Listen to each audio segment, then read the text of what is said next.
here on Public Exposure, we are investigating the mortgage foreclosure crisis, and a crisis it is indeed. And this time we're talking about jobs and how jobs relates to housing. We're with Howard Bono, who is with the Financial Revival Group. The website is myfinancialrevival.com. You know, I will eventually get that.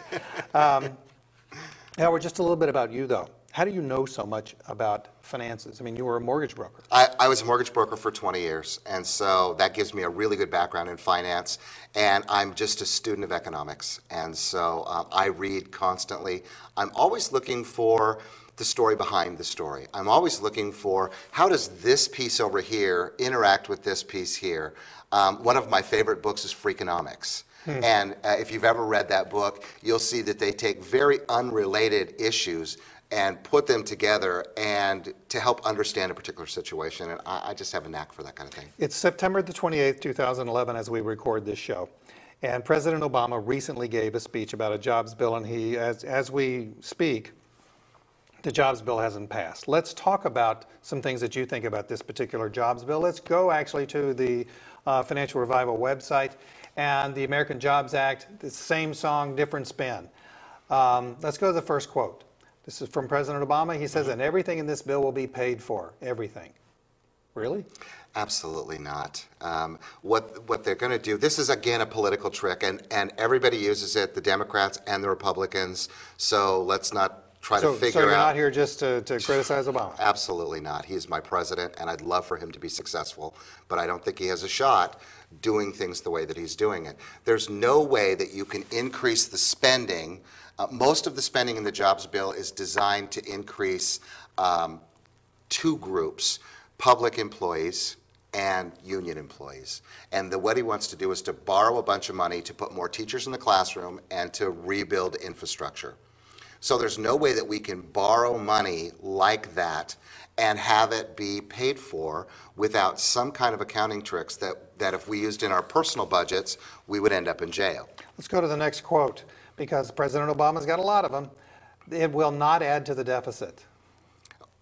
For simple explanation, a deficit is in a year, a budget year, when the government spends more than they bring in that year, that is a deficit.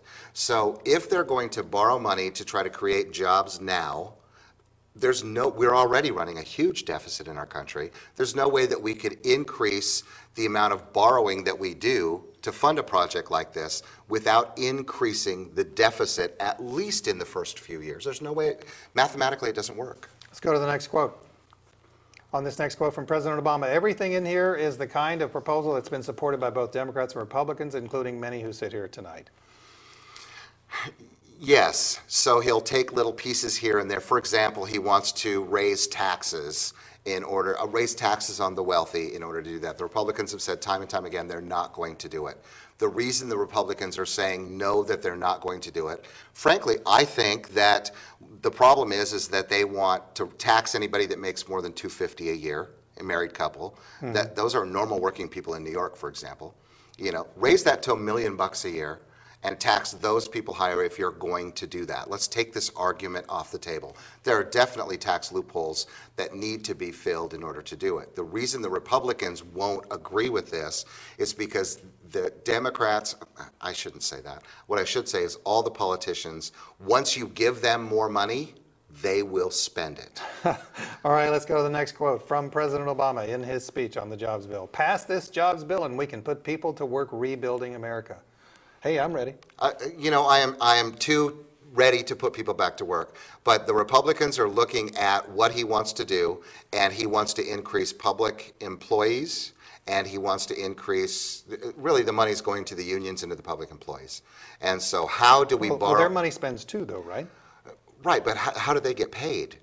They get paid from, it's like the cow providing his own feed, paying for his own feed.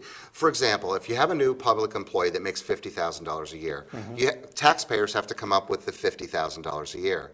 So maybe that public employee pays $5,000 in taxes. Net loss in the deficit of $45,000. Granted, we do get energy and labor and those kinds of things from that group. Whereas if the private sector created that job at $50,000 a year or even $40,000 a year, there's no drain on the taxpayers in order to do that. Yeah. Let's go to another quote from President Obama in the jobs bill. And to help responsible homeowners, we're going to work with federal housing agencies to help more people refinance their mortgages at interest rates that are now near 4%.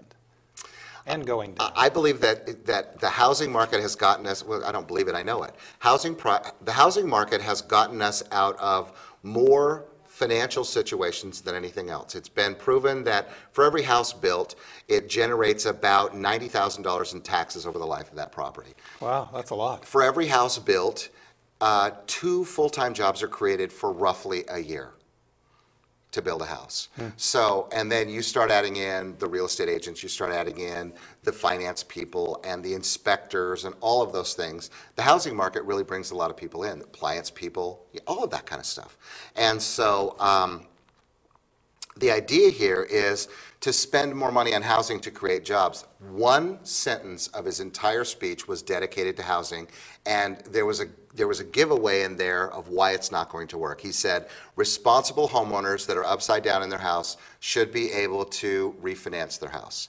So now what he's saying is, if you're upside down in your house, you should be able to refinance. That would be great if we could do that. But he's going to go back now and say, what is a responsible homeowner? And so the irresponsible homeowner has been blamed through the media for this entire mess.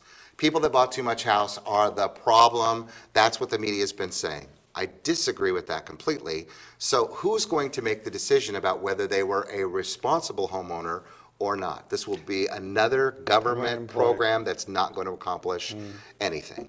Right here in Public Exposure, we've been talking with Howard Bono, who is of the Financial Revival Group. Go to the website, myfinancialrevival.com. We'll see you on the next segment of Public Exposure.